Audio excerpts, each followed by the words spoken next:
Raw Comedy Podcast. Welcome to the Raw Comedy Podcast. Brought to you by Bangkok's weekly open mic and home for stand-up comedy.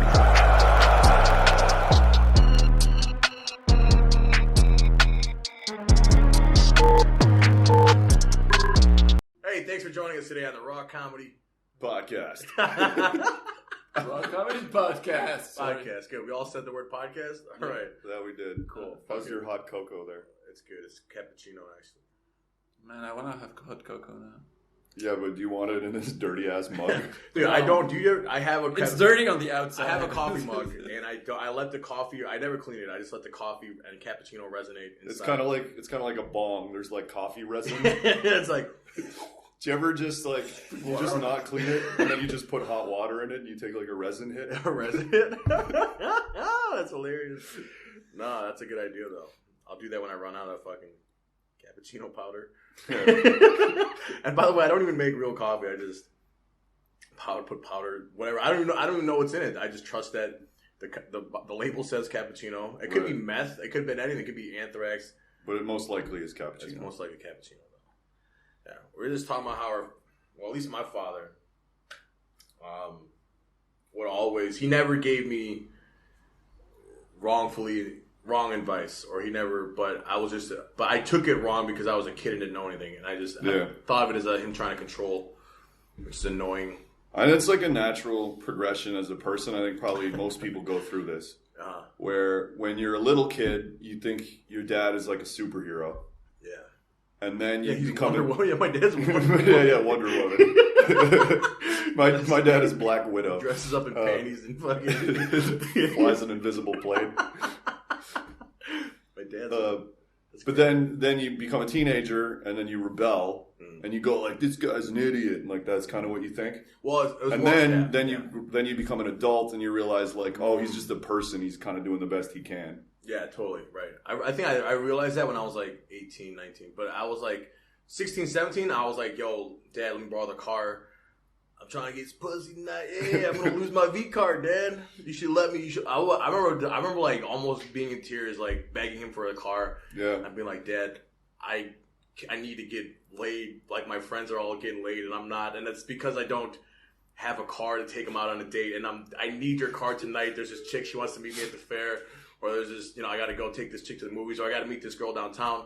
And he's just like, no, absolutely not. And so here's what he would do, though. But he would leave his keys on the table. Yeah. It was so weird. It's like he would leave his keys on the table, right, by the front door, right? And I would take that shit and go, dude. Yeah. I would take his car out. I would put it in neutral, slide out. Because our driveway was on a hill. I'd roll down into the fucking street. And then start the car on the street, and boom, I just bounced, dude. And I was fucking. And one time he caught me, like, oh, dude, it was so bad. It was like, because he got up at 4 a.m, got to work at by 6, right? So one time I was somewhere, but he called, like, I was out 3 a.m. somewhere, probably in someone's garage getting high or whatever. Right. That's what Americans do, where we get high in garages.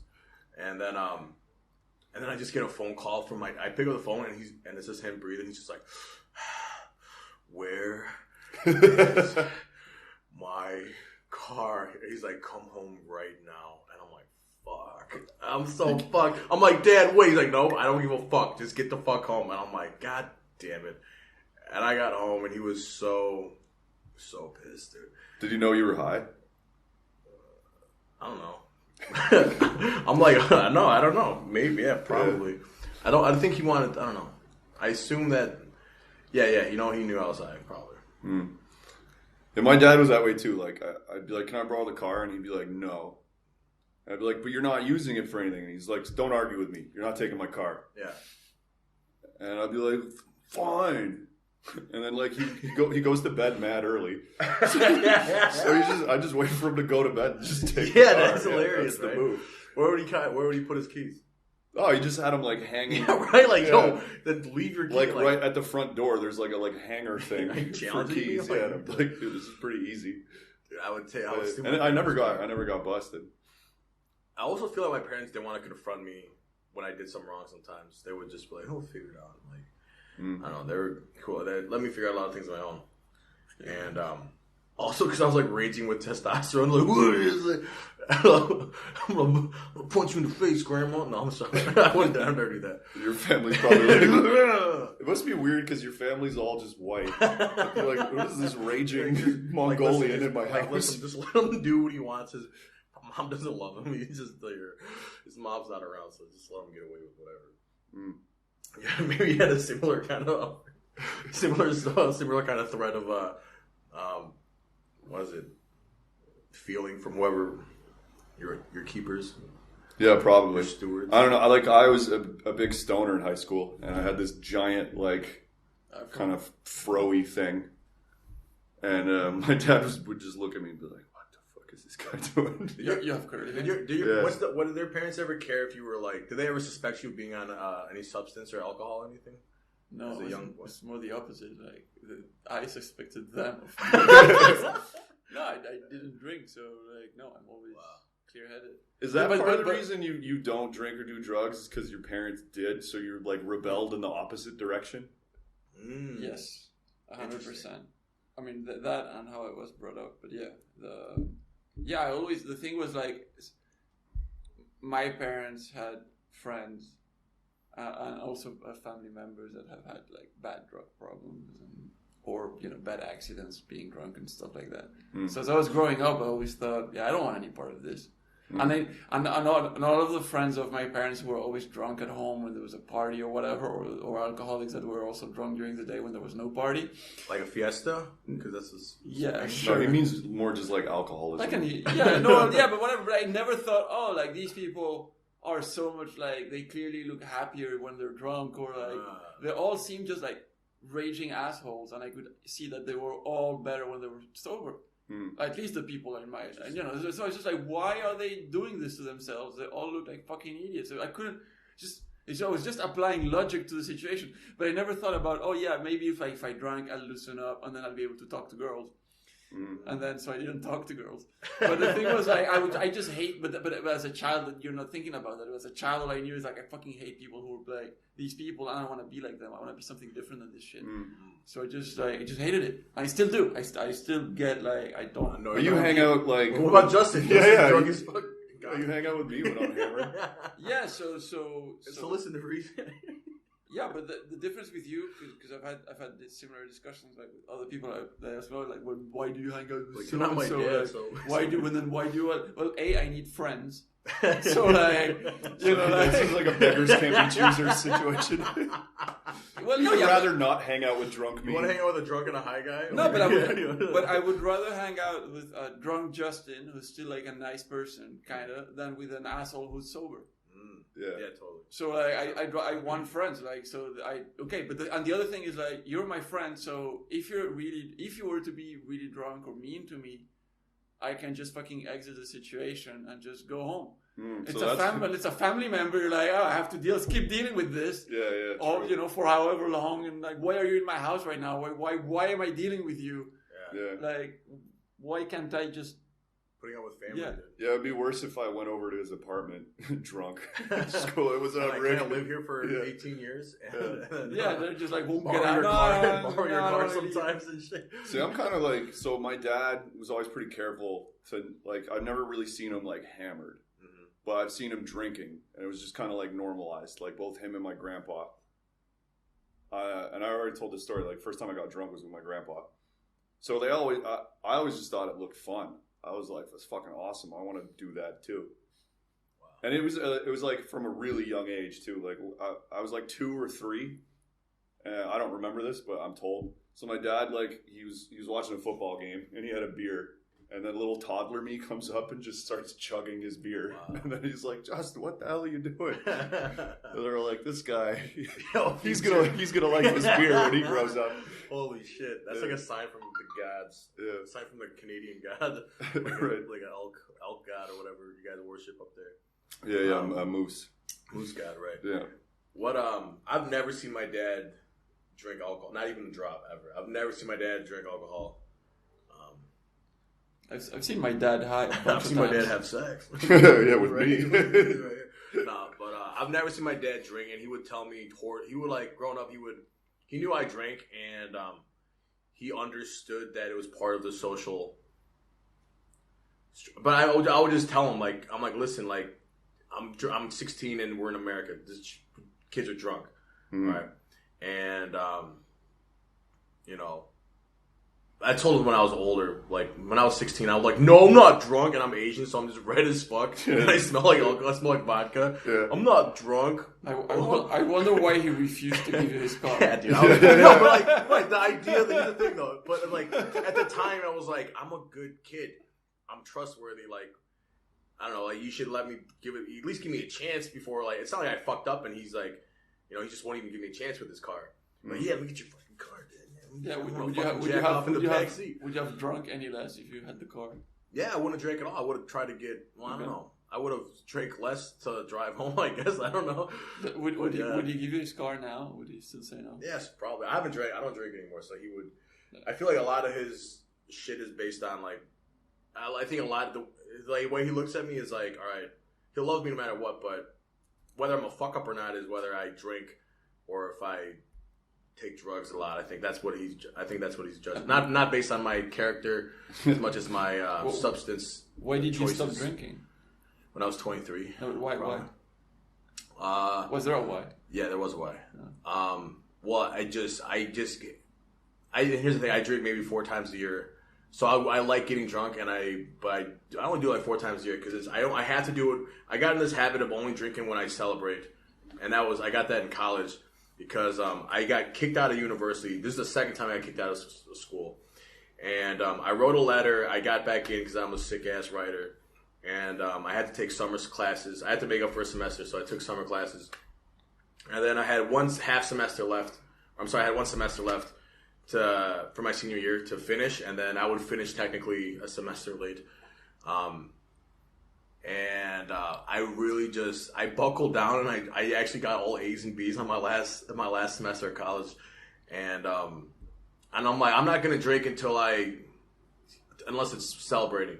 You know what I mean? I'm only gonna drink to celebrate because I would just drink to fucking drink and just to get hammered with my friends and chill and smoke weed and just laugh and make fun of each other. And or to go to a bar and not get pussy, or like, I would just drink for all these reasons. And like, I'm only gonna drink when I feel like I accomplished something, and then I just never accomplished anything, so I just never drink anymore. I just never got shit done. And then that carried over to Thailand when I got here, because I used to get laid. I used to be like, I used to use drinking as like, okay, I'm gonna, but it was almost like, if I drink, then I have to try to get laid. Yeah. It was crazy. It's like, it was just madness when I first got here. And when I moved out of my mom's house here, and I moved to my own place, and I got my own apartment here, and it was fucking madness. I was just, as soon as I touched alcohol or ecstasy or anything, it was like, all right, or cocaine, anything. It's just, all right, pussy is on the to-do list. Right. It's dance, pussy, and that's the night. That's going to be your night. So it became bad, and honestly, eventually I got old enough to just like, I don't want to drink. I just don't like the taste of it. I don't even want a beer. I want like I don't know. I'll have like a Fireball shot, like like a chick. So when you drink like a fucking 17-year-old chick. Yeah, dude. Yeah. I drink like a Mike's Hard Lemonade and shit. Like it's smeared on like some soft ass shit. An apple crantini. I don't like, and if I drink, I'll go. If I'm drinking, I'll go 100%. But I have to be ready to, because it also hurts the next day to drink. Like, I don't. Tell me about it. Like I always responded poorly to alcohol because I'm Asian. So like, I remember between 16 and 22, it was just complete. I was just reckless, dude. I remember like, how many times have you had your head out of a car just puking as you're driving? Like, and you're just like, yeah, and like it's like every weekend for me, basically. It's terrible. There's this guy when we were talking about like when you were like you drink and then you're like, now I gotta go out and try to get laid. Yeah. There was this dude I used to work with. I'm not gonna put him on blast and say his name, but he had the funniest strategy. So this guy got laid like all the time, and so this is what he did. He was like, I'll have 4 beers, and I'll take like 1 hit of a joint. And he's like, that's my sweet spot. That's all I need. Yeah. And then so he does that like at home. and then he goes to Khao San Road. And he times it so that he's there at like 2:30 a.m. The predator. Yeah. And then he just goes hunting. Oh my god. And like, I think I know and very successfully too. And like, I remember one time, like, I showed up. I was with my buddy, and we were taking a bus from Khao San. I forget where the fuck we were going. Down south or something. I don't remember. Might have been going up north. Anyway, it doesn't matter. But we show up like sober, Khao San Road at like 3 a.m. And dude, it would be so easy because there's so many just shit-faced girls, and you're sharp, and you know what's going on. Yeah. I was like, I'm not gonna do it. I'm in a relationship, right, but I was like, Jesus Christ, that is a winning strategy. And like the girls are all like looking at you and shit, and you're like, because if you were hammered too, you probably like wouldn't be picking up on this. Oh yeah. And just being sober when everybody's shit-faced. I had friends who did that in Brussels. They would friends from university. That I'm not gonna put on blast. Guys are the same everywhere. There was this Irish pub in the center. There, I guess maybe it still exists, but in the city center. That had on the second floor of the pub, they made a like a nightclub. So that place would be open later than all of the other bars, and it was kind of always full of like, I guess, singles or whatever. Right. And they would just show up when everybody's drunk and just shit faced. I had a friend who wasn't drinking at all who would just arrive exactly like you, 1, 2 a.m. Let's go. That's right. It's just like, like you are a hunter. Like you're hunting right now. You found your ground. You've studied this whole scene. Like this is the bar to be at this time. It's awful, dude. Just a disclaimer: we don't condone this behavior. No. Well, and also we're not saying take it. We're not. It's not like. We're not even talking about ourselves here, but it's not like you're taking advantage of anybody. No. Like, they're not drunk to the point where they don't know what's going on. They're just loosened up a little bit. But are they drunk enough to fuck a sober guy, I guess? Well, is there anything, I don't know. One time I was... they're adults.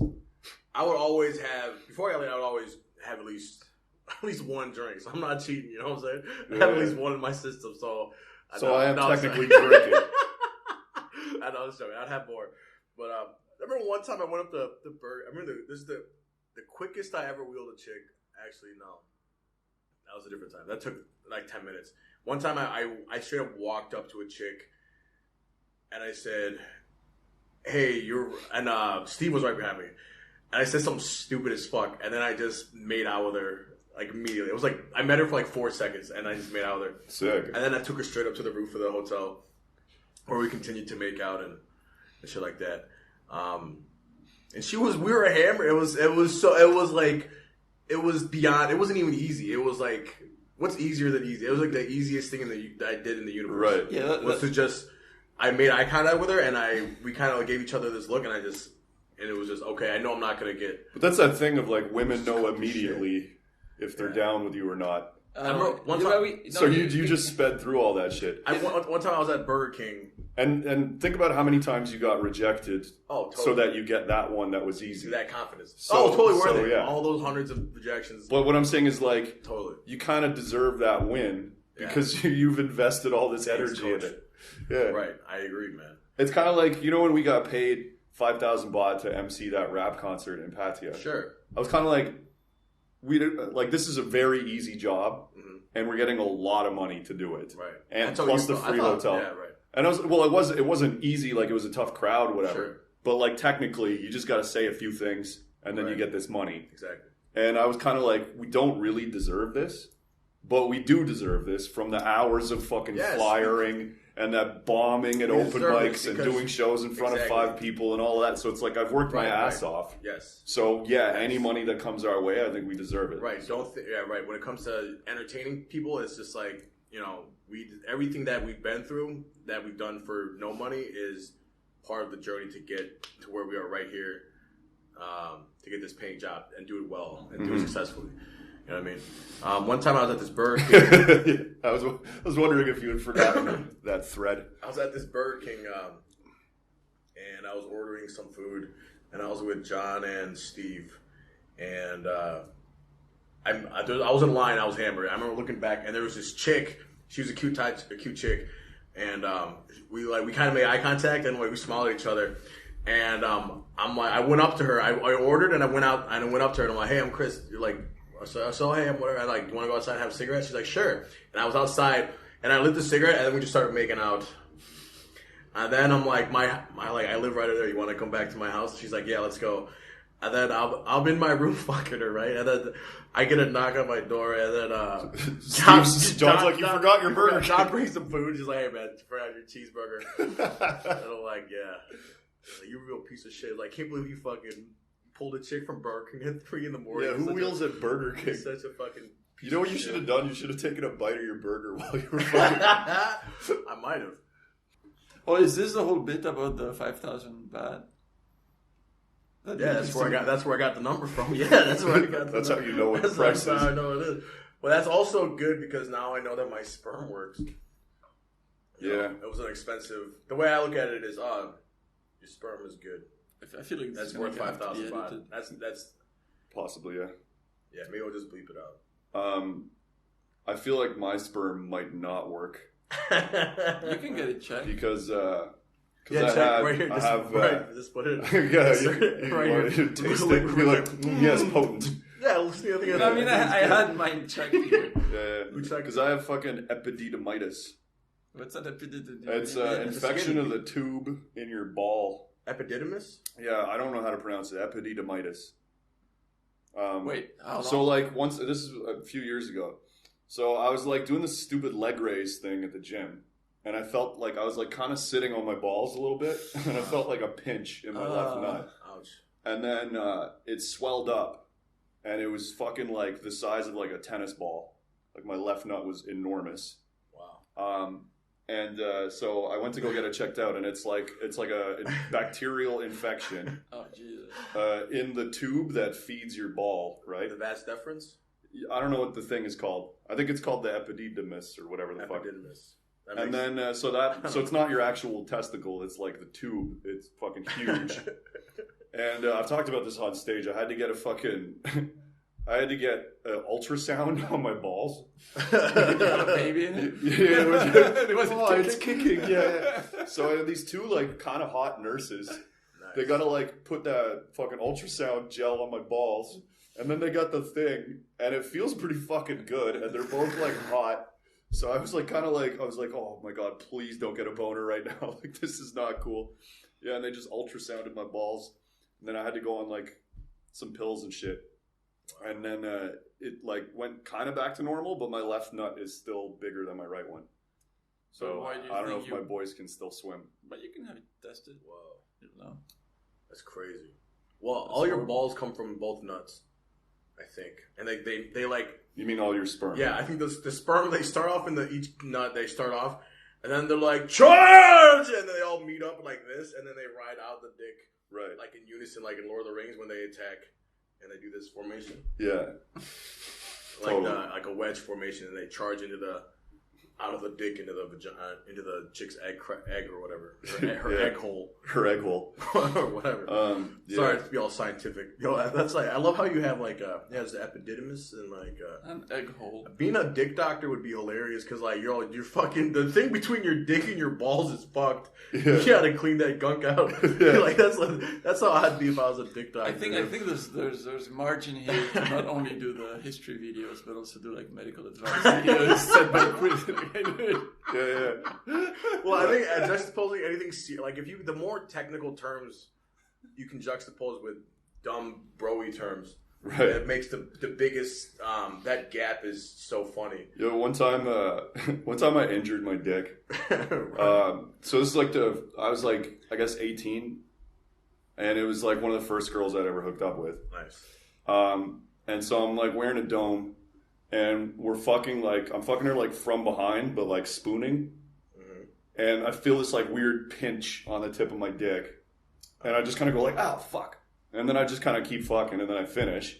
And I take the condom off, and the side of my head like is fucking swollen. like it's like enormous. Right? And I'm like, what the fuck? What did you do? And then she's like, I don't know, I have no idea. Like, and I'm like, do you have AIDS? And she's like, no, and you're wearing a condom, you idiot. And I was like, well, what the fuck? And she's like, I've never seen that before. And so I told my dad, and the next morning it was purple. Oh my god. So I got this purple lump on the side of my dick, and Rick looks like he's gonna puke. Yeah. And so I tell my dad, and he's like, I've never heard of that in my entire life. Like, you need to go see a doctor right now. And then he's like, is this girl clean? And I'm like, well, I was wearing a condom. So I go to the walk-in clinic, which you have in Canada. It's how old were you at this point? 18. Okay. Yeah, so I go into the clinic, and the doctor was an Indian lady. And I explained, and then she's like, okay, well, I'm going to have to take a look at your penis. Do you mind? And I was like, no, by all means. And I see it, and she goes, whoa! Which is not what you want to hear from a doctor. Very professional. Yeah. And she was like, I will go get the male doctor. And then she leaves and gets the other doctor. And then he comes in, he's like, oh, yeah, you burst a blood vessel. Happens all the time. You just need to not use it and put some ice on it. You'll be fine. Jesus. So you know when, like, you pinch, I don't know if this has ever happened to you. Yeah, like, you pinch and you get that purple lump. Yeah.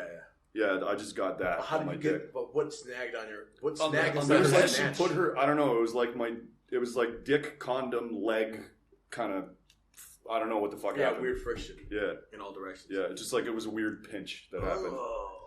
Yeah. But what, Pretty it was gross. on your head or was on the shaft? It was like on the side, at like the top part of the shaft. Oh, okay. Like where Yeah. the herpes would come usually, like where the herpes blister would be. I Yeah. don't know. No, I was joking.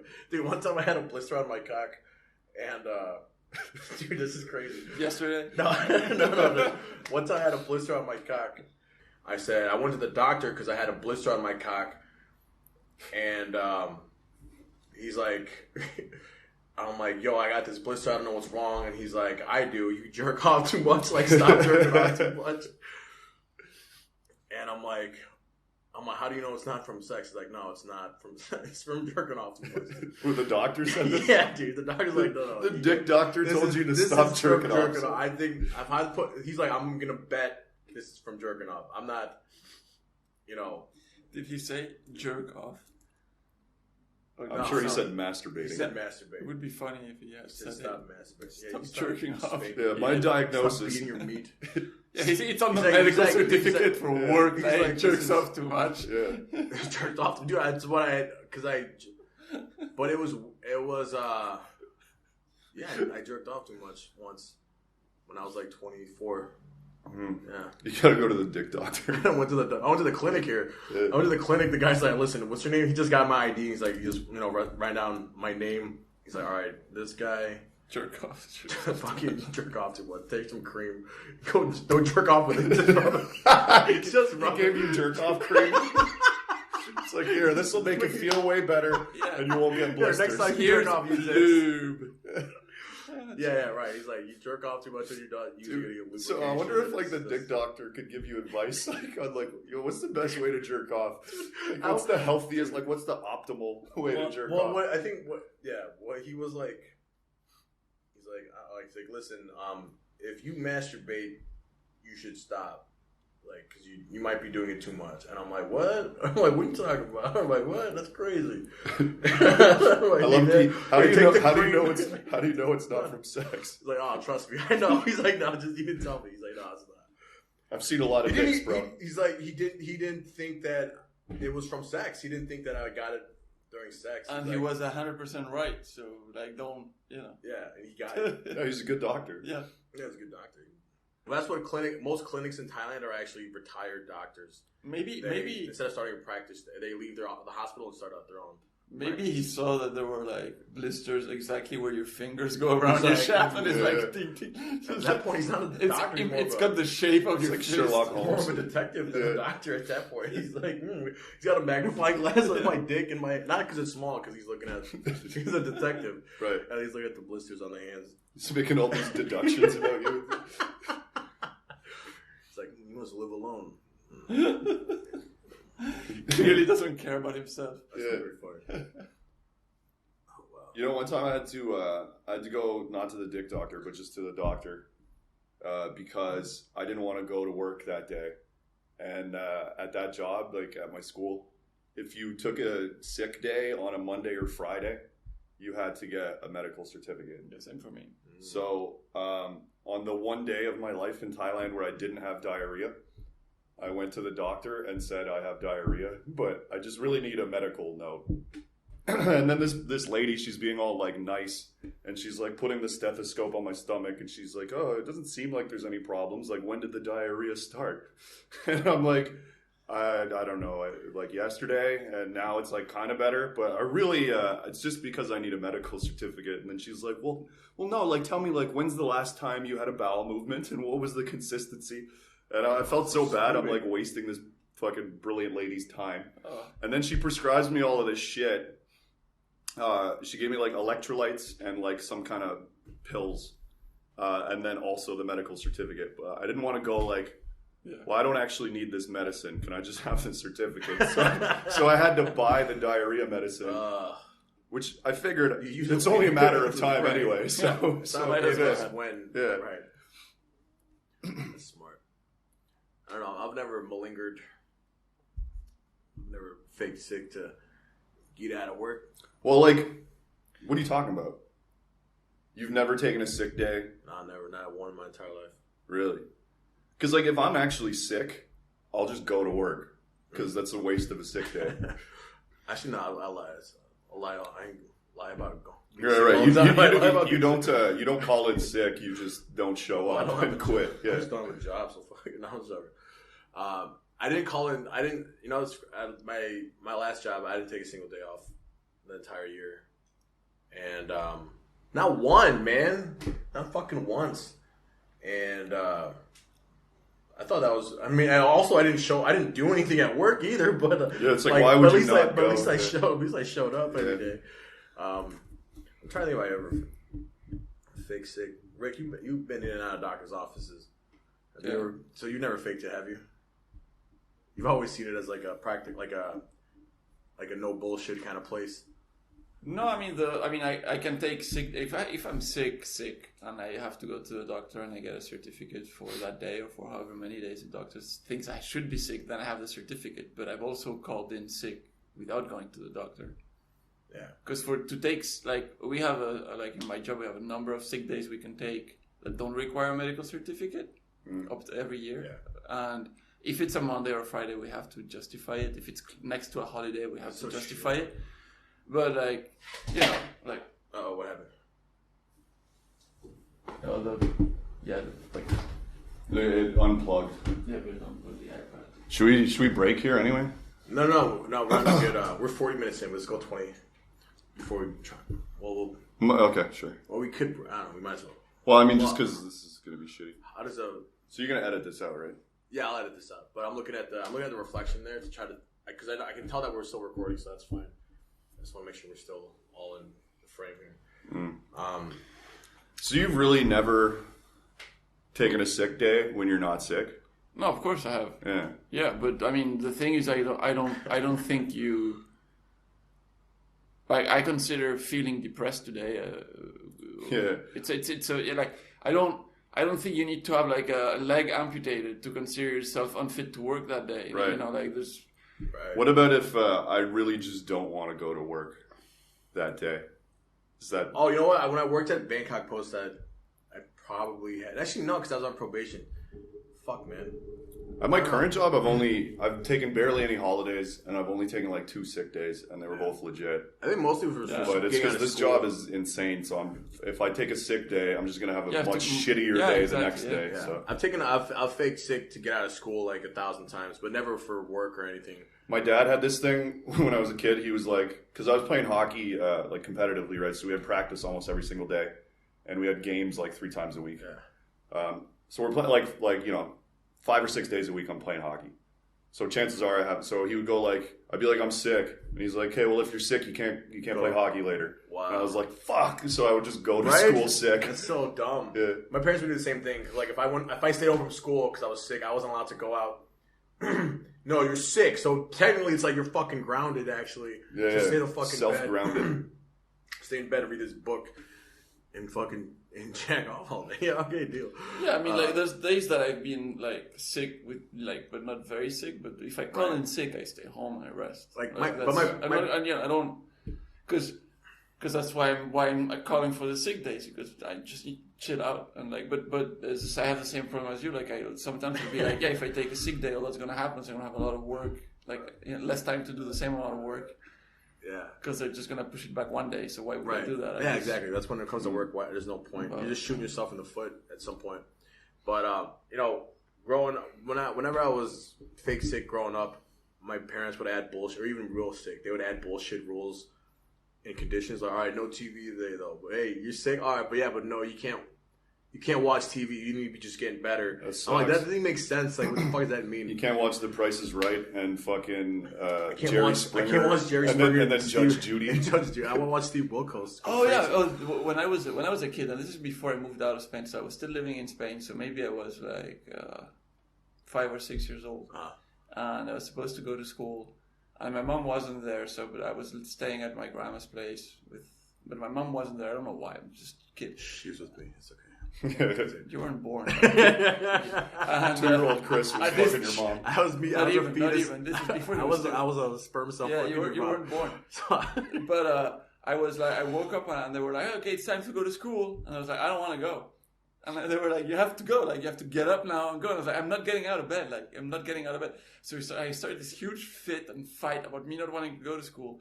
And then my aunt, who was like good person, but she brought a bucket of water and she chucked it on me on the bed.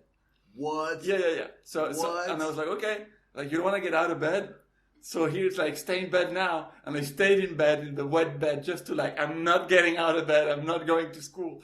So like I willed myself, I made myself triple miserable. Like, I refused to get out of bed, even if I had an entire bucket. It wasn't like a glass of water. It was just like, fuck off, just like, fuck you. Are you shitting me? No, I'm not shitting. That sucks. That's like borderline abuse. That's mean as fuck. Yeah. But it's actually pretty good strategically. But you were like 5 or 6. You were just being stubborn. He was like, I was being extremely stubborn. I was like, well, if you don't want to get out of bed, they didn't beat me. Right. You know what I mean? She just made the thing unbearable. It's like, okay, and it's water. It's like, it wasn't sticky or dangerous. You're so young. Yeah, of course. I still remember it. Would you pour a bucket of water on a 6-year-old that wouldn't get out of bed? Right. I I'll take the position of some friends of mine. You know what I mean? Like, hey, it was done to me. I'm doing what I learned. Yeah. I don't know what I would do. You know, like, I'm sure there's stubborn kids that say, I don't want to go to school today. Like, what do you do? Like, really, what do you do if the kid doesn't want to get out? Yeah. Well, no, you just tell them. Tell him what? What do you mean? You don't want to go make consequences. So if you don't go to school, you can't do this, and this. Okay, but what if the kid says, okay, I'll do that, and that, but I'm not going. And you go to fucking school. And then overpower him, be like, How do you overpower him? Because that's exactly what I was doing. So that's how I managed not to go to school. Well, I wouldn't have a shitty kid like that. My kid wouldn't be that way. Like, he would be a piece of shit like you, really. Yeah. Dude, I actually, when I was a kid, I liked school generally. I can see, yeah. I like hanging out with my friends. I didn't like class for the most part, but I liked going to see my friends in recess and gym class and shit. There was only one day of school that I dreaded. There's 2 days growing up. There was one day where I got this really shitty haircut, and I'm like, fuck. Yeah, that happened to me. And then I'm gonna get. And as soon as I just was within eyesight of like my school, like, people could see me and they were just like, they're already, because I had a bowl cut, but it was over my ears and went down like this. Oh man, this is so bad, dude. Hey, that's worse than what happened to me. And then one time, I was in first grade, and on the bus, I told this guy, I said, I did fuck you. I said fuck you to this guy, and he's like, oh, did you say fuck you to me? I'm gonna tell Miss Couset, unless you give me $9 tomorrow. Why? And $9? Dude, I don't know, but I was in bed, dude, and I'm like in my bed, and I'm like, oh my god, how the fuck am I gonna come up with this money? It was like 11 o'clock at night, and I'm up, and I'm like, I can't sleep, and my dad's like, what's going on? I'm like, Dad, listen, I need $9. Don't ask me, you can't ask me, but I just need $9. I need $9 or else I'm fucked, or else I'm totally fucked. And I said fuck too. He's like, oh fuck you. No, and he gave me Did he give you the $9? I think he gave me $5. That's not too cheap. My dad gave me $5. He gave me like a $5. Like, fucking. Did you prostitute yourself for the other $4? And then I got on the bus, and then he said he was just joking. He wasn't gonna do that. No, you're such a. And then he was like, well, now you got to give me $19 for making me go through all that in my head. I'm sorry, but I respect that guy pretty much. Yeah, that's he kind of didn't funny. say anything, and he did abuse you, so that's kind of funny. Yeah, you kind of won. Guess what he does now? He's a cop. Oh. He's a cop Yeah, when I was a kid, I guess. Before I got the bucket of water over me in the bed, when I got lice at some point, and they shaved my dad shaved my entire head, like monk shaved, like zero shaved, and I was like, and I had to go to school with a shaved head, and I didn't want to go. I was crying so bad. It was awful. It's just, what was your hair like before it was shaved though? I don't know, shitty kid hair, whatever it was, just like... Was it like that length though, like you have kind of similar? No, and it was like babyish hair, like this thin, shitty hair. Yeah, babies got a little baby hair. Yo, I had a mushroom cut. But you did? Yeah. Because I wanted to look like Nick from the Backstreet Boys. Dude, everyone did. Oh my god. Because I had so gay. Because when I was a kid, I had super blonde hair. And it was straight. So I had like the part down the middle and then the mushroom cut. And I thought it was so sick. I had a similar thing actually. Such a 90s kid. But then when I turned like 12, when I started getting pubes, my hair turned curly randomly. So then I had like this curly mushroom cut for like a little while, and I was like, "This is stupid. I need a normal guy haircut now." You know what was the stupidest haircut? I had this haircut for it was like my trademark haircut from like 2nd grade to fucking like 8th grade. But I would go down and go up like that, dude. You know? Oh yeah, the spikes. The fucking spike, the spike in the front, like this. Yeah. Oh no! Yeah, bro. With mad gel. I had that too. And some days when it was wet and the spikes would look like this. Yeah, it's like a claw. They're parted out, dude. It was so shit. You look like the Night King from Game of Thrones. Some 90s, bro. Yeah. I had the same cut as I do now for years, but except I would like push it up like with gel as well. Yeah. Loads of gel. Yeah. That's what's up. See, I wish I knew how to part it like as a kid. No, my dad was like, my parents never stepped in and like, hey, you look like a fucking like, yo, Jake, no, dude, hold on, give me your comb. Let me fix this shit for you. This looks nice.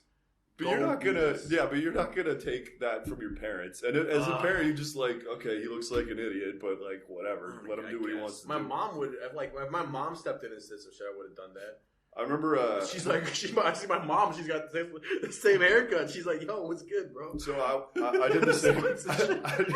Your mom's got the spikes too.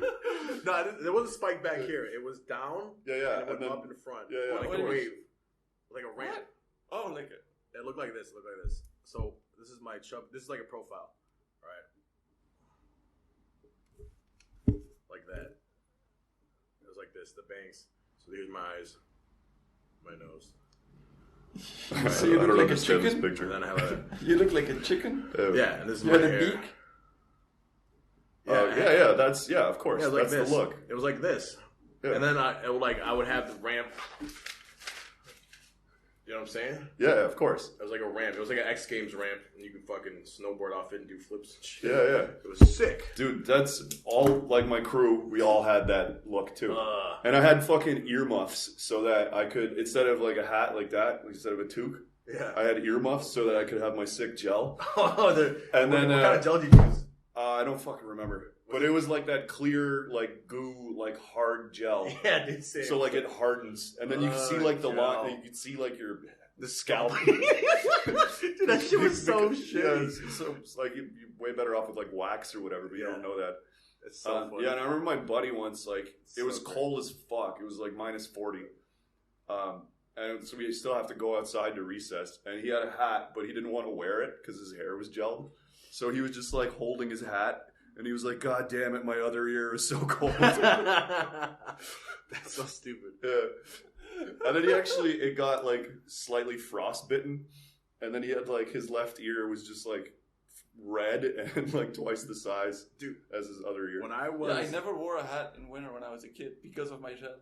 Yeah. But like in Canada, you need to. Like in February, it gets cold as fuck. Yeah, I mean, in Belgium, it gets really cold, but not like Canada.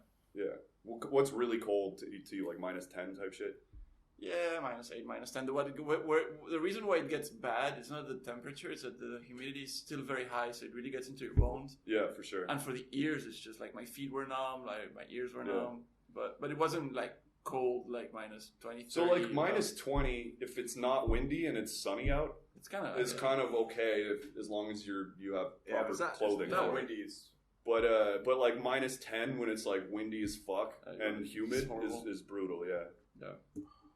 But then when it's like crazy cold, like -30, -40 type shit, I mean, that's pretty rare. But like 1 or 2 days of the year we'll get that cold. And like it's so cold that I remember like I leave the house and I'm just like immediately freezing, even though I have like mad layers of shit on and a hat and gloves and whatever. And I'm just like, and then like your like snot in your nose starts freezing, and like your eyelids freeze shut, dude. And you're just like, why do people live here? Like, why are we here? Yeah, why? So that's part of the reason why I live here now. Did you walk to school or walk home? No, I took the bus. Dude, I used to walk home from school. When I was in 3rd grade, I would walk to and from school. And we were walking home. We'd always walk home, and we'd pass by this park. We'd walk through this park with like 3 rivers, and they're all frozen over, or 3 lakes, and they're all frozen. So like we would spend an hour just like I bet you won't go over there. Like, and then we would just. There's this one time this dude fell in the lake, and he was standing on this ice, and he's like, "Hey, over." It was weird. It was like by this bridge, and he was like holding on to the bridge. But he's like, "Hey, it's totally fine." And then he just stands there, and then he just drops like into the fucking lake. Oh no! Yeah, dude, it was so shitty. And then we had to go back, and we had to walk to school. We had to continue. Wait, did this guy survive? Yeah, this is on the way to school. I'm sorry, I said from school. This is to school. And I was like, wow, I can't believe that. Like, I was like 11. Like, I can't believe my parents just let me have fun. They just let me fucking go. It's crazy how like how sheltered kids are these days. Seriously? Like we're like the last generation that like when you go knock on your buddy's door and you're just like not being supervised whatsoever, and you go start fires and do all kinds of stupid shit. Totally. And like that kind of ended like right around like we're like the last generation that did that. Yeah. In Spain, we used to like we could buy tiny firecrackers at a toy store. Yeah, we had just buy firecrackers, and then so that the tiny ones with like a bird on them, I don't know, whatever. And then we would just go to like some like abandoned yard or whatever, like just like junkyard or just like whatever, and we would pick up like old Coke bottles, like glass bottles, just put the crackers in there and just explode everything.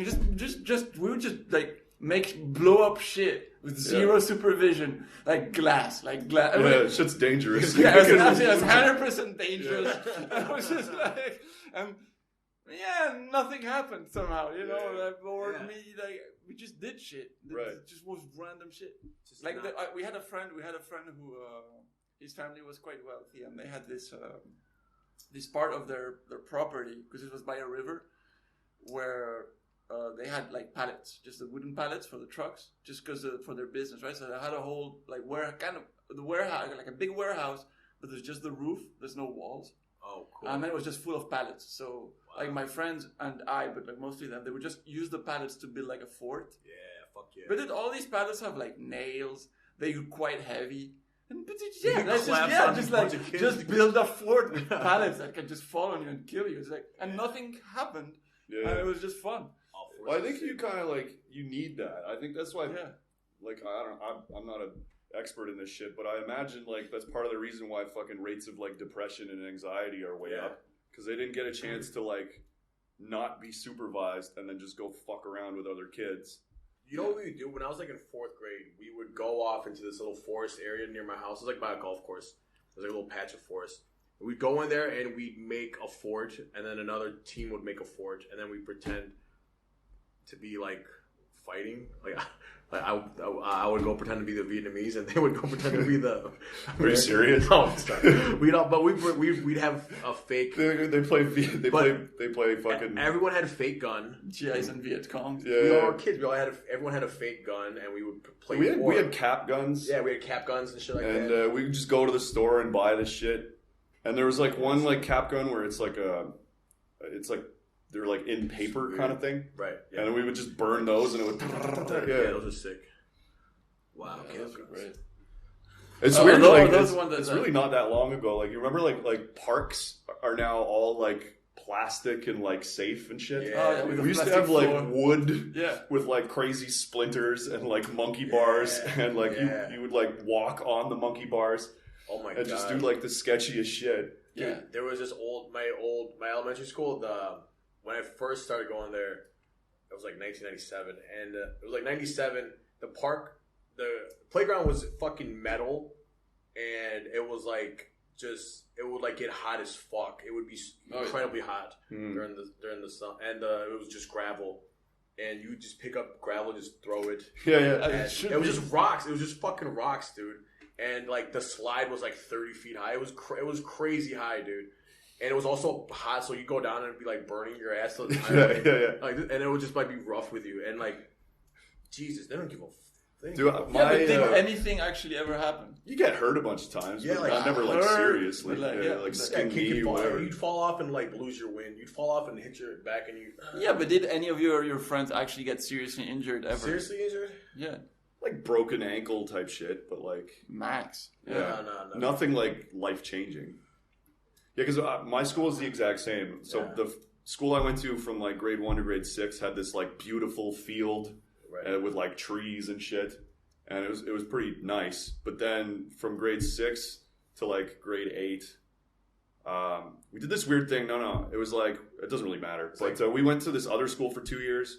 And then they changed the thing and then sent us back to the normal one. But it was supposed to be something like from grade 5 to grade 8, you go to this other school. Right. This is dumb. Let's just go back. Some shit happened. Like another school moved out, and then we had more space. I can't remember. But this one school, it was everything is fenced off, and it was like almost like it was near like a busy street, so there was no like space. So it was all just concrete, and then the park. Like the actual, like with slides and monkey bars and shit, it was just gravel. Yeah. And so then the gravel would come out of that, so it would just be like rocks all over concrete. So there's a lot of like falling and scraping the shit out of your knees. Totally. Shit like that. We had the blacktop. The elementary school was playground, blacktop, and then soccer field. Yeah. And then a lake.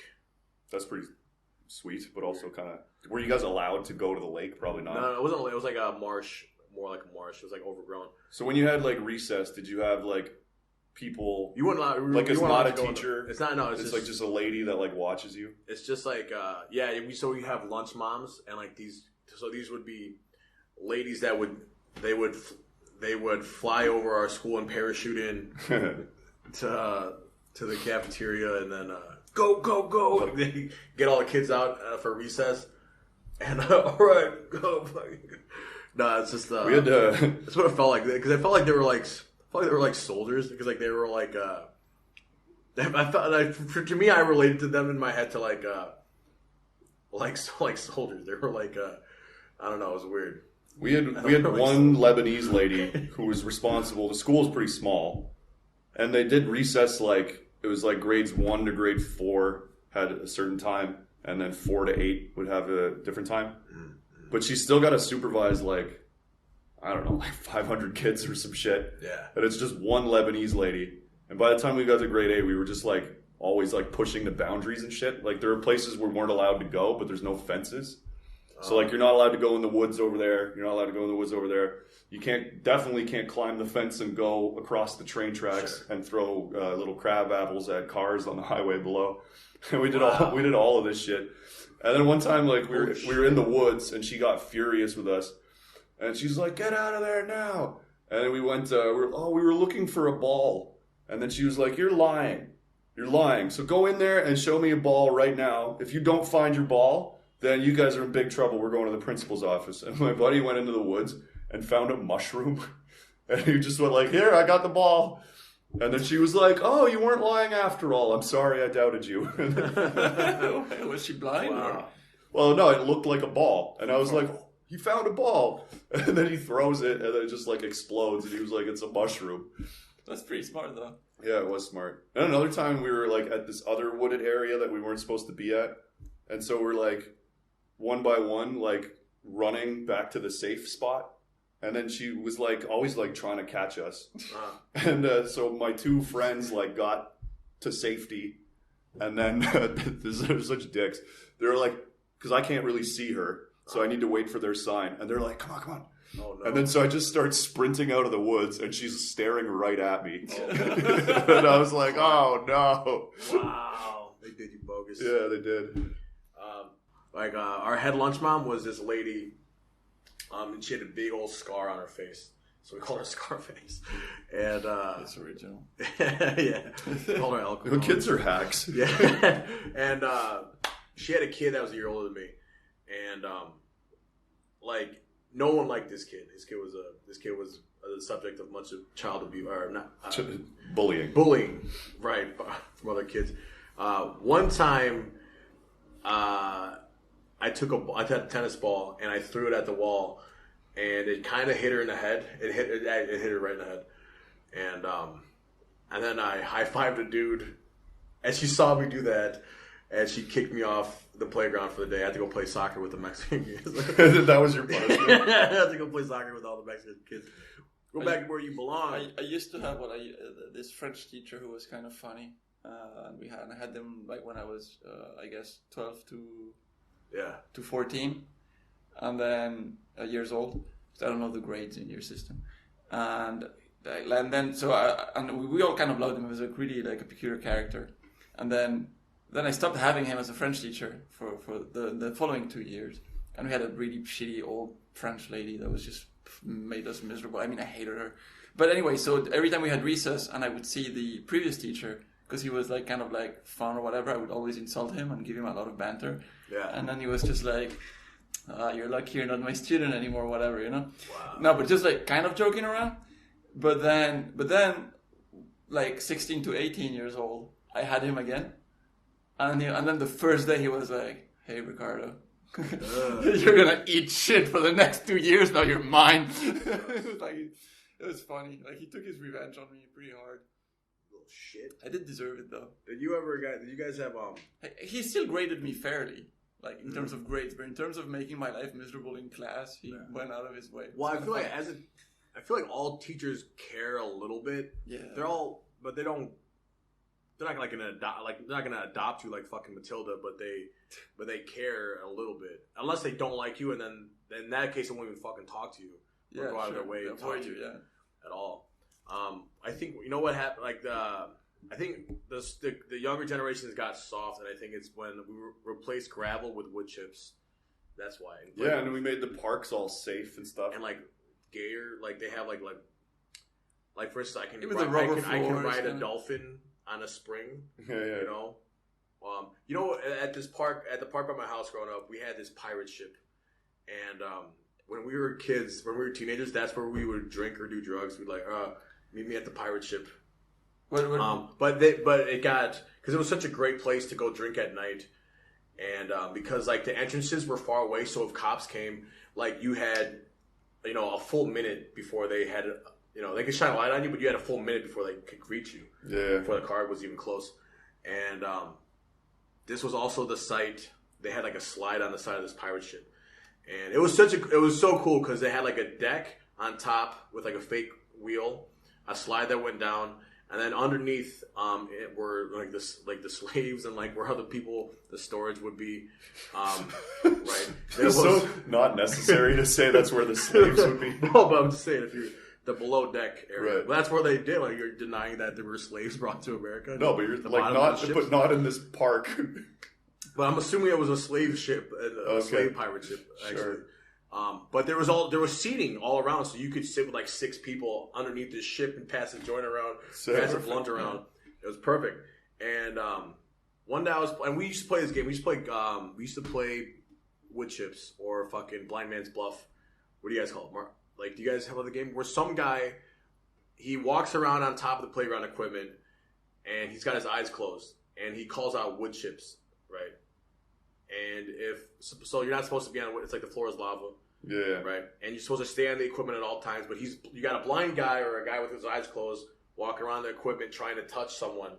Yeah. Right? And if you get touched, right, then you become the blind guy. Sure. Right? Did you have this game? Yeah, I don't remember what we called it. But something like that. I love this game. We used to have a variation of that, but indoors, and it's gonna sound pretty sketchy, but it was just like we would turn the lights off, and so we had like an amount of time to hide, and then the guy would have to walk in the dark, and just like in the middle of a room, like here, like let's shut all the lights off, and then you have to you hit the cameras, hit the iPad, hit the table, and you're trying to find people, and you see nothing. It's kind of funny. What I was gonna say, why I brought up this pirate ship was I was on the slide of this pirate ship walking up the slide, and my friend Elliot, I was in 5th grade, so I was like 10, 11, and my friend Elliot, who died in a bicycle accident later that year, 2 years later. I was riding a bike and crashed into the front of a car. Anyways, this is a long story. He pulled my pants down, and at the time I was wearing boxers, but I was also transitioning. So it was my first day transitioning. I was genders transitioning from underwear, from whitey tighties to boxers. So right. I was wearing. It was the only day of my life where I wore both. And he pulled down my pants, and he pulled down my shorts. Half of my boxers, and then my white tights were there, like this. And so it was like 3 layers. And he's like, yo, bro. And he's this black dude. And he's like, so that just made it extra, like, because he's a cool black dude. It just made it extra bad for me. I just looked extra dorky. I've never liked boxers. He said I never liked black dudes. No, you never liked black. I only wore boxers because all the girls were talking about how they thought whitey tighties were gross or like not cool, lame or something. No, it was the same for me. Yeah, sorry, when we were all wearing like briefs. Well, in Europe they wear like tight ass fucking like Versace. No, that's nut huggers. No, that's one of your stereotypes. That's an American stereotype of Europeans. But we had briefs and whatever, and at some point everybody started wearing boxers because they could see it at gym class or whatever. And then I was just like, I don't want my shit just hanging around. I like it tucked and comfortable. And I know that it's not moving in case I'm playing ball or doing shit. Mm-hmm. So I never transition. It's nice to have support. Yeah. I like now because I had tidy whities when I was a kid, and then boxers. Like you gotta have like the cool boxers, right? So they're like kind of baggy and they're like plaid or whatever. Sure. Like that's the look. Right.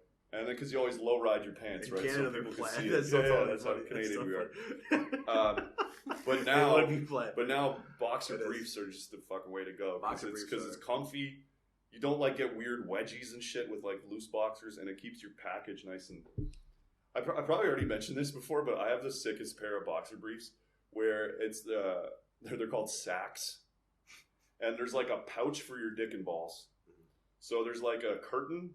It's like a pants, like a boxer's vagina almost. Yeah. And you put your dick and balls into this separate pouch that's like separate from your legs. And it's like it's so fucking comfortable. And it just holds your dick and balls and keeps them dry and not sticking. Separated? The dick and the balls are not separated. That would be next level if there was like a condom for your dick and then like another like a pouch, sleeve, another pouch for your balls. Right. But these are pretty great. How do you spell sex? SAC? Yeah, I think it might be like SAX. Yeah, SAXX or some shit. I don't know. I'll have a look and update you on that. Thank you. Yeah, please get back to me on that. Yeah. Do you guys growing up? Do you guys ever play like hide and go seek tag? Yeah, we had the sickest game called Chase, and in my neighborhood, like when I was a little kid, we lived in this thing called like a co-op. Right. So it was mostly like some social housing for like people on welfare and shit, and then just like cheap housing for everybody else. But it's a cool like community. It's like self-contained, and it's like these shitty townhouses that all look the same, but everybody knows each other. Nice. So the kids just like go out and play, and it's like fine. And I was mostly hanging out with like older kids. But we had this, so like the electricity box in the middle of like the apple orchard. Like this green fucking electricity box. I don't know what the fuck those are actually called. So we would do this thing. One person would be it, and then everybody would go hide. And then the goal was you got to come back and tag the electricity box before the person catches you. And so if you get caught, you do multiple rounds. And then like if you catch somebody, then they're it with you until there's one person remaining, and then they win. So the last one to get caught wins. Yeah, I've played something similar. It was pretty sick. And one time so I was the last one, and this kid Sharif was it, and I kind of like dangled him, and he actually did tag me, but he barely brushed me, and then I was safe. And then he was like, I tagged you, and I was like, nuh-uh, you missed me. And like the kids didn't really like this Sharif guy. So they were like siding with me, even though I was totally in the wrong. And I was like, you suck, you couldn't catch me. Wow. And I was being a total dick to him. and he's bigger and stronger than me because he's older. So then he's like, fuck you, and then he like pushes me, and then he like gets on my back, and he's about to like start like kicking my ass, and then my dad just shows up and goes like, Sharif, what are you doing? And he was like, he said he was it, and then I was like, haha, you're in trouble now. Wow. And I totally deserved to get my ass kicked. Did your dad do anything to tell his parents or anything? I don't remember. I think he just like.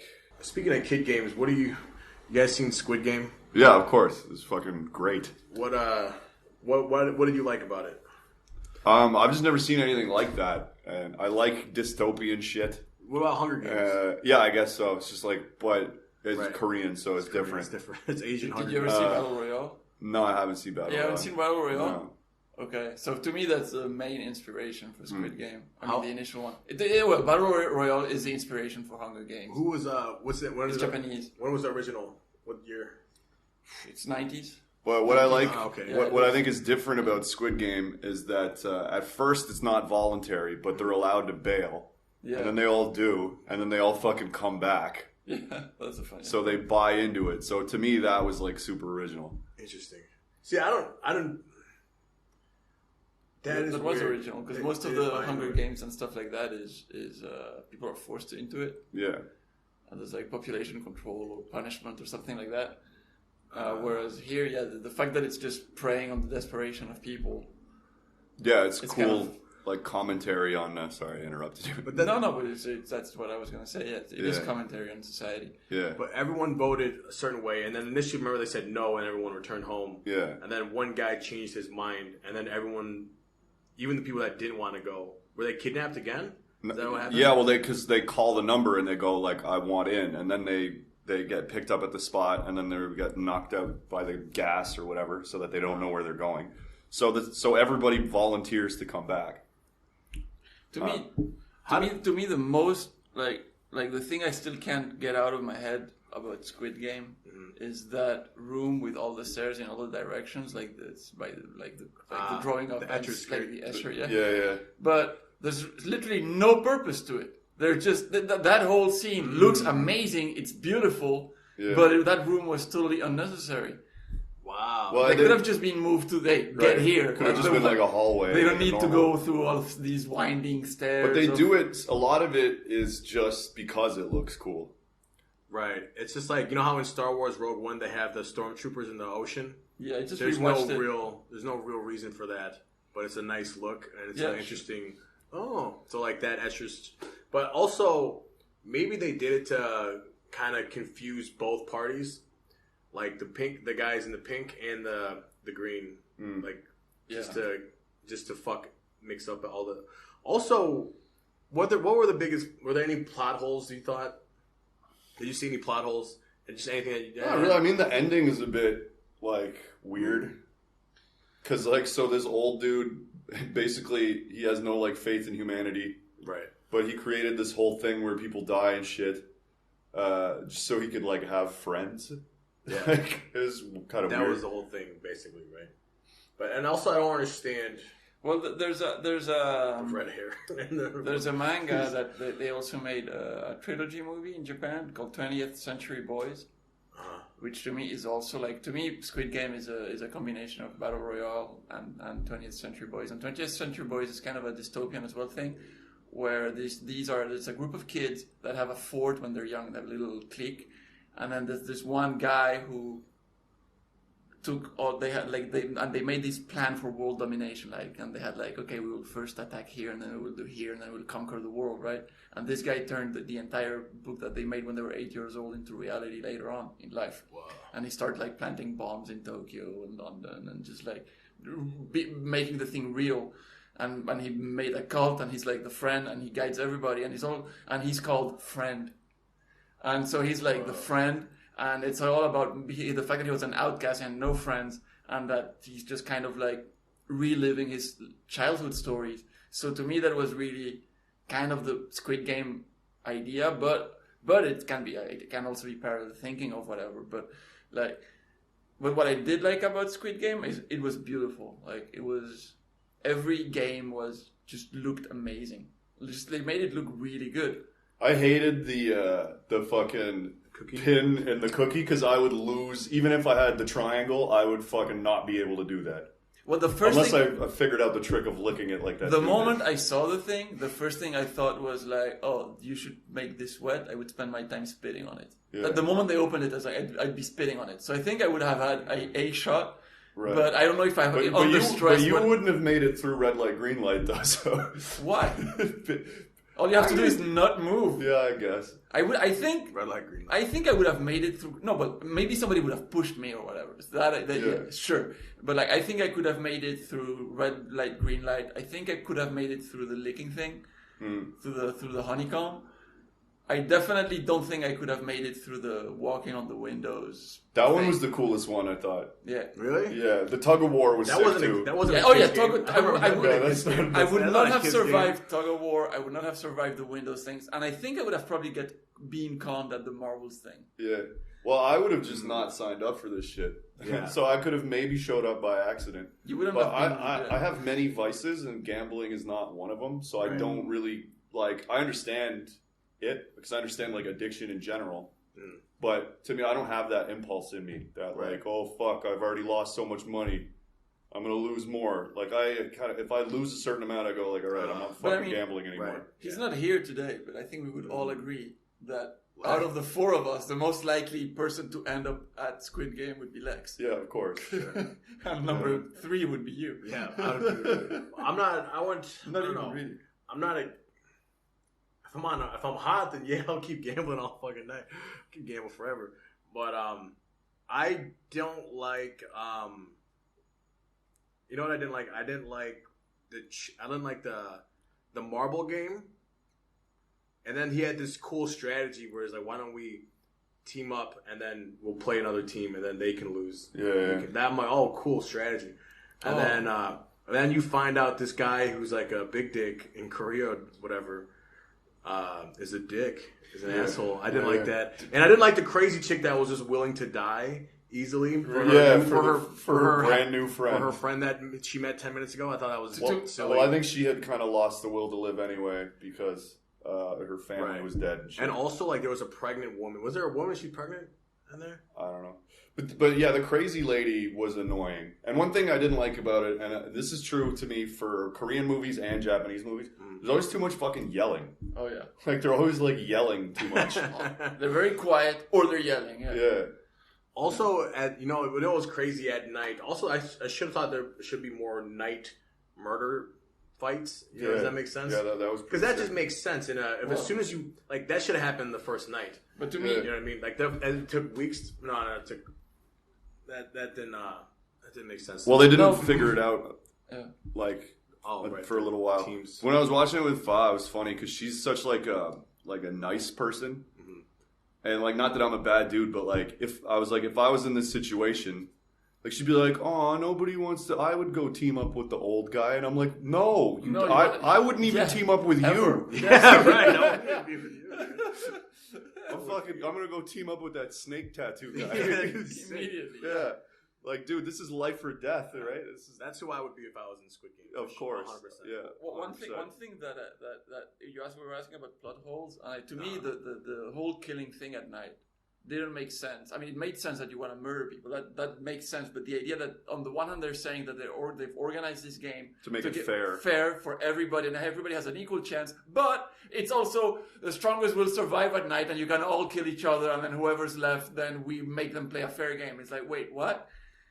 So I didn't get how this to me was a bit of a contradiction. Yeah. Totally. Yes. Good. Perfect. And I got a bit. What about the guy selling body parts? I thought that was a bit forced into play into the investigation and maybe for some sequels or whatever. Right, like that whole part of the story. Also, like, it was unnecessary. Right, and like, cause like there was a cop on the trail and he went undercover and disguised himself as the pink circle boy. Yeah. Or whatever, circle guard. And I feel like you would get sniffed out in a second. Yeah, dude, How totally. the fuck would you not? Totally. Immediately. So like it's suspension of disbelief kind of thing. Right. But I was like, there's no way he's sick enough to blend in. He has no idea what the rules are and shit. Yeah, totally. Like he doesn't know where to go. I don't. Maybe it's just me because I have a bad sense of direction.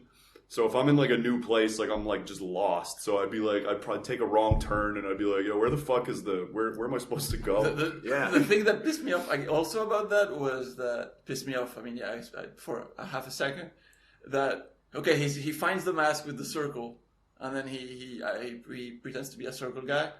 But then he finds the mask with the square because, of course, it's going to be found out. So it's convenient that he finds it, that he gets access to that, which I find already annoying. Mm-hmm. But then what bothered me most was not the convenience of now having also the square or the circle, but it was like he was carrying the square with him. But it was a pretty big mask replacement thing. Mm. Like, how are you carrying this all day and then you're switching masks when you need to? But then you're also wearing a one-piece suit where this should be very apparent that you're carrying this with you. Right. But no, he's got it with him. Maybe he's got it like curved under his arm. Yes. I didn't notice that. I know what you're talking about. Also, I thought the white people, like the evil white people that were like the rich people that come in, I thought they were a little cartoony. Yeah, they're not believable. Yeah. But maybe that's just how Koreans see white people, like evil white people. They were very they're very reminiscent of other horror movies I've seen. Yeah, and they're like banter, and they're like just like rich people who don't give a fuck. Yeah. I was like, this is cartoonish. Yeah, it is. Yeah, but it was kind of funny how the one guy was gay for the other guy. Yeah. Yeah, and what about the part where they find out that his brother is the kingpin of the whole fucking thing? Yeah. So, is he related to the old guy at all? Yeah, that's kind of unclear too. One thing that I find funny about the guy being gay not funny, but an interesting point was that the fact that the weird white guy ended up being gay for the cop was just like, that's a pretty like old style vision of you always make the bad guy be a sexual pervert. And it's shown as like, why is the bad guy the gay one? There's no other gay character that's a good guy. But that was a bit strange. Like normally now the point is to show positive stereotypes with people that are... But all of the white people were evil and one of them was gay. Yeah, but none of the Asian people who were playing the game were gay. None of them. Only one white guy. We don't really know. Yeah, but they were not shown as being. Yeah. You know what I mean? None of the characters were... Well, what is that? So you're just mad that there wasn't enough gay representation in Squid Game? Well, I mean... Well, there was I'm not mad. I'm just saying this is reinforced. This is exactly the type of behavior that has been kind of like... There's been efforts to stop. Is like, you show gay people or LGBTQA+, I+, as a positive role, so you already have a bad guy, and he's white, so of course the white guys are bad in Asia. They can't be good.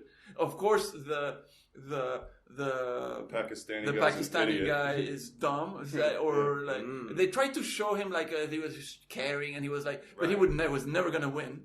Yeah, right. You knew he was too trusting. You knew he wasn't gonna win. At least he's shown as a good person, right? But to me, they should not have made the bad white guy also gay. It should have been somebody else. I think Koreans don't give a shit about this. Yeah, but Netflix should give a shit. That's my point. It's like so you're saying so Netflix should be not letting the people that they hire be creative and have creative freedom. No, just no evil gay people.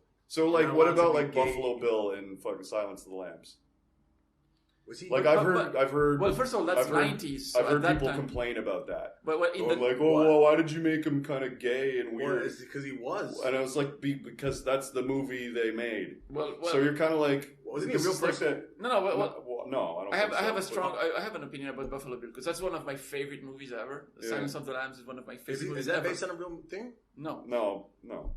I mean, maybe they've profiled, but there's several things. First of all, in the 90s. A lot of bad characters were gay. And that's what they've tried to phase out of. Number one, that's precisely that problem. Like at the same as like the black sidekick would never make it. He would only be the sidekick and would not be the lead, or he would die. But Buffalo Bill, the thing is, a lot of serial murderers, most of them, and I've actually researched this because I was trying to write a bit about this. But most like white serial killers, most are secretly gay or have a sexual identity problem. Yeah. Right, and that's part of the reason why they start murdering. Yeah, but I mean, they're mad that they're not like attracted to them. Well, I mean, they're confused and they live in a world that doesn't let them have a role where they can express. Maybe there's a lot of like weirdness, and maybe they've been bullied, or maybe they've been raped before. Like there's been abuse in their life. You don't know. So a lot of them turn out to be like sexually challenged. I guess they have like disorders. I don't want to say that it's a disorder, but I mean.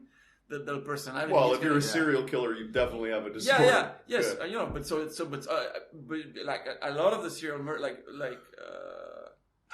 like Ted Bundy wasn't, but like no, but well, Ted Bundy was, but a bunch of them were. You know what I mean? So there's some correlation there, and I don't find. And if you look at the how many serial killers have been gay or closeted gays, I don't find that the design of Buffalo Bill.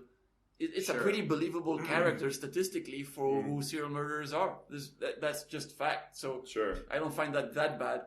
But I understand the point. Who was the guy that used to wear heels? Was it Gacy? Or Gein? Something Gein. Edward Gein. No, Ed Gein was the clown guy, I think. No, that was Gacy. That was Gacy? Ed Gein was the other dude, and he would wear... No, Dahmer. Dahmer was gay. There was someone that would wear high heels or some shit. No, I don't think Dahmer wore high heels. But he used to like bring in like gay guys and then like date gay and then kill him in his apartment and keep the heads in the freezer. My gay serial killer history is all frazzled right now. Right. You know, no, but I mean, you can't really like criticize Silence of the Lambs 40 years, 30 years later. Okay, that's a movie of 30 years. But like today in 2021, that's where I'm surprised to see this. But he wasn't the main bad guy though. Yeah, he was just like one of the bad people. Yeah, that were all white, right? And there was no bad Asian guy somehow. Yeah. None of them were Asian. Like, what are you talking about? The brother was bad. He turned.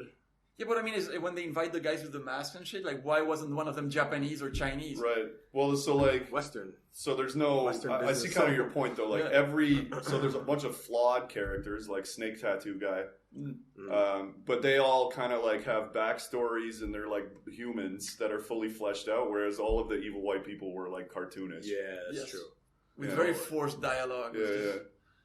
Yeah, it's like a weird southern gay guy. Yeah, and like it was weird because it was definitely written, the English dialogue was, I'm guessing, written by the same writers who were writing in Korean. So the way that they were speaking, I was like, this is almost like it's translated from Korean into English. Because it's like awkward and like you guys are supposed to sound American. I can't think of a specific example, but I was listening to it, I was like, they wouldn't be speaking this way.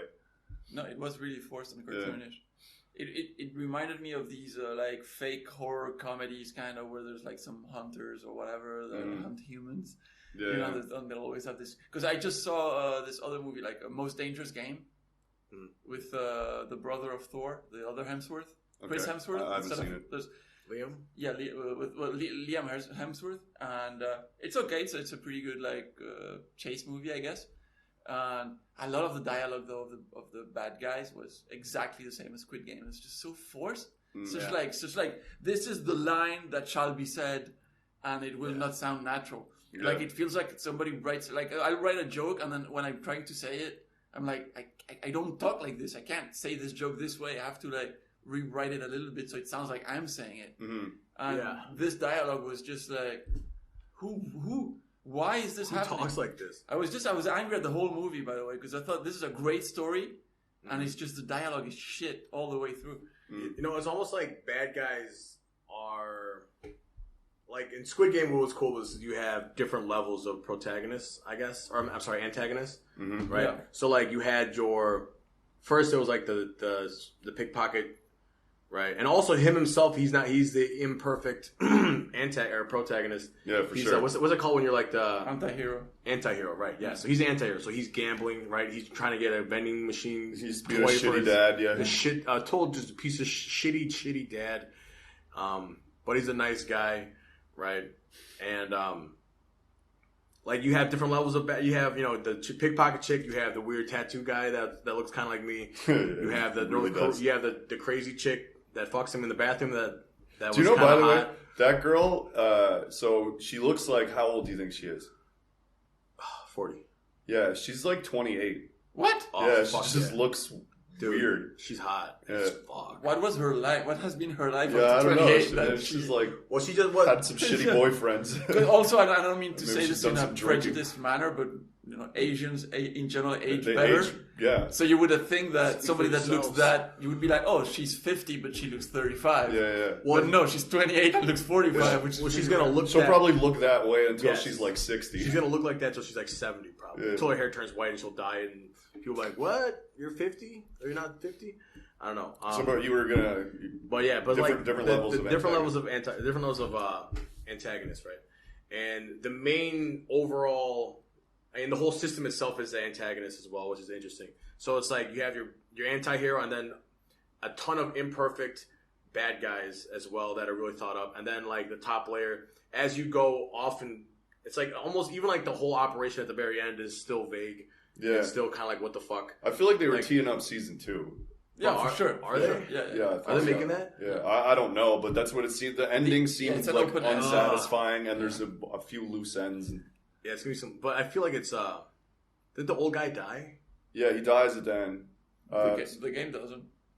Huh? How does the game continue if he dies? No, they fake kill him. So like he loses the marble game. He doesn't actually lose, but he cheats. But he dies on a hospital bed. And then they go. Yeah, exactly. So doesn't that end with him? Yeah, I don't. But maybe there's like next generation. But at the end, he's calling the guy in the airport. The main guy. He goes to the airport and he calls the number again. Yeah. And in the subway, because he gets the card. So the guys, they keep recruiting people. The guys, you see the guy with the card. Yeah. That's so Asian. Spoiler alert! Yeah. If you haven't seen it by now, you're too fucking late. 2 weeks in. I like the chick that survives to the almost end but dies.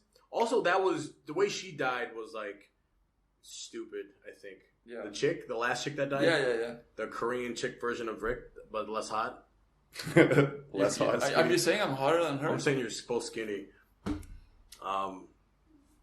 If you think I'm hotter than her, I think that's a compliment. I don't know. How did she die? I don't know what you're talking about. All the glass exploded at the end of the last game. Yeah.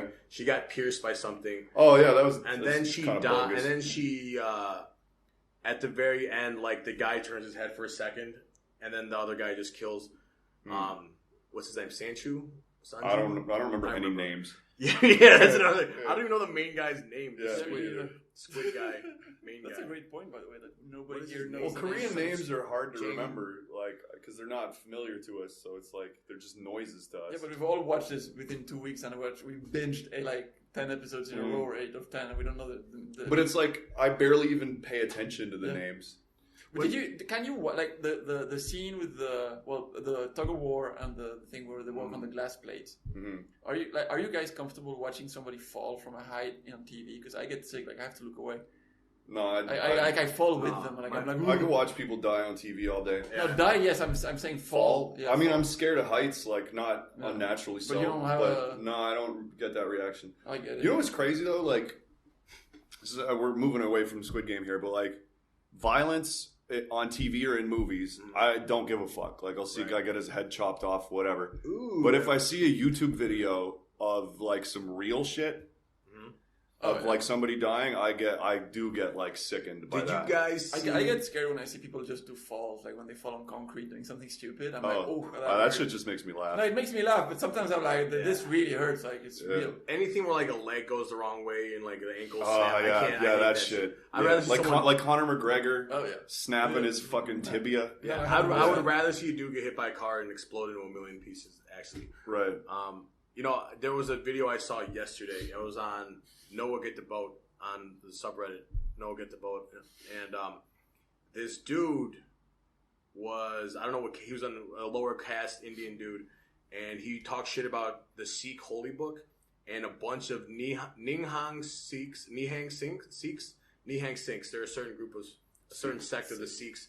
They straight up, they took him, they chopped his hand off, and then they beat the shit out of him and chained him to a bike rack or some shit in front of a police station. And they filmed all of it and put it on the internet. And like the next day, the Sikh dudes got arrested.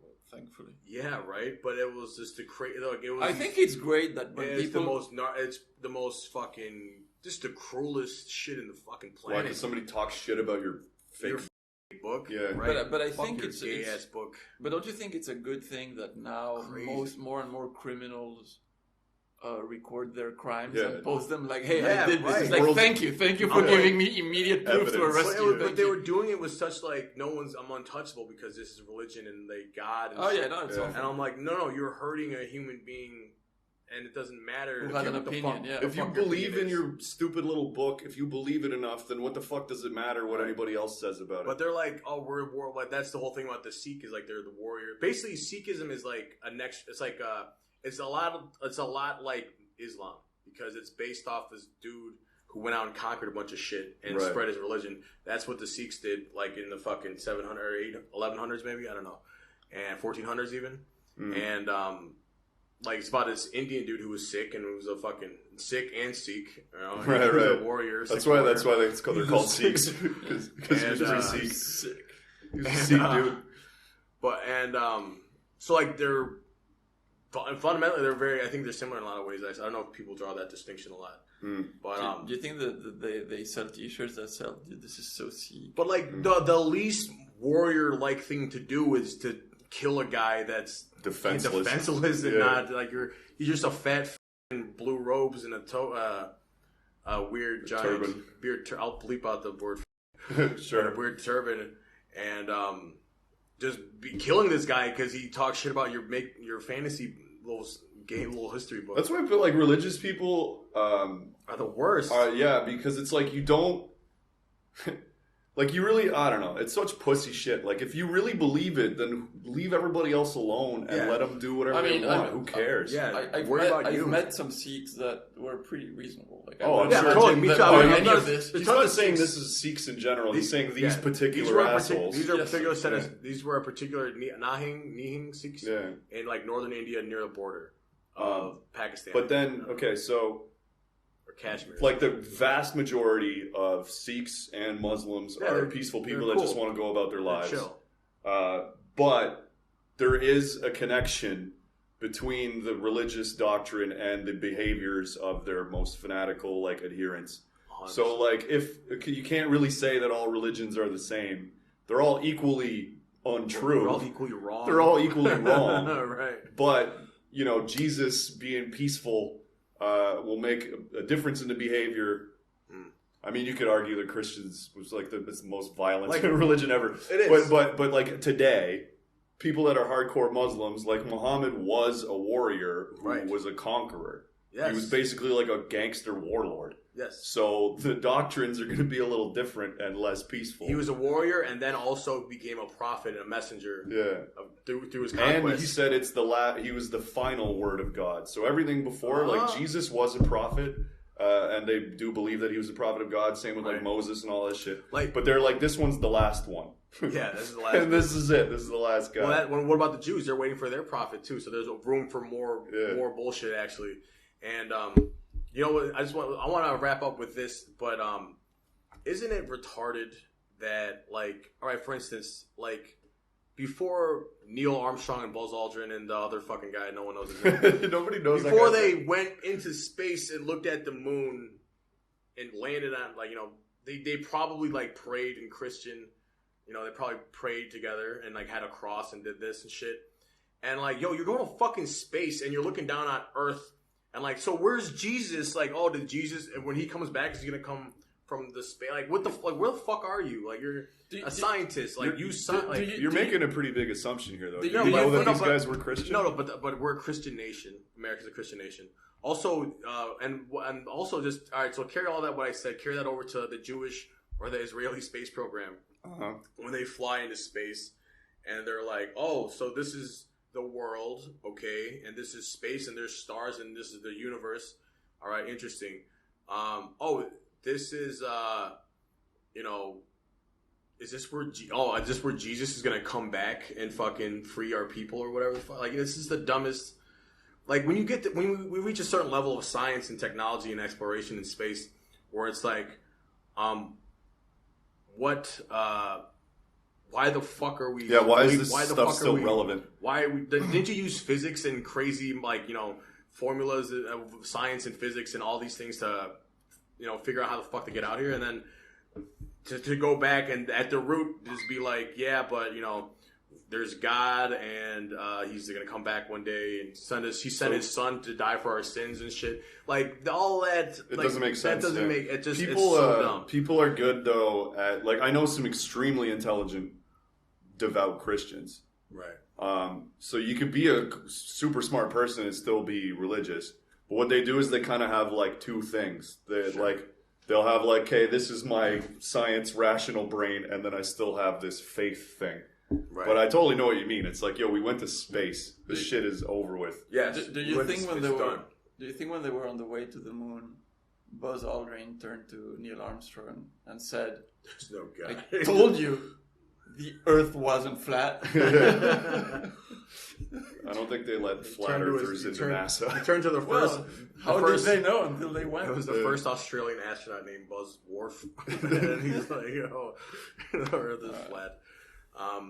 Yeah. So as you said, we got to space. So religion is done. We went to space. Religion is done now, right? Now, if we want to make a religion, it's got to be a space religion that incorporates the rest of the universe. There's something about humans, though, that there's like an instinct to want to, like, there's a religious impulse. And when you eliminate religions, other ones kind of take their place. So, like, a lot of this woke bullshit has a lot of the characteristics of a religion. Totally. Consumerism as well. So, like, and people have this weird fucking wanting to be led. It's so weird. Yeah. Man. Like... Anyways, we should wrap this up. I was gonna say, I was gonna use that segue. You're like, religion is done. So we're also done. Like we're done. I was gonna use that, but we kept talking. Is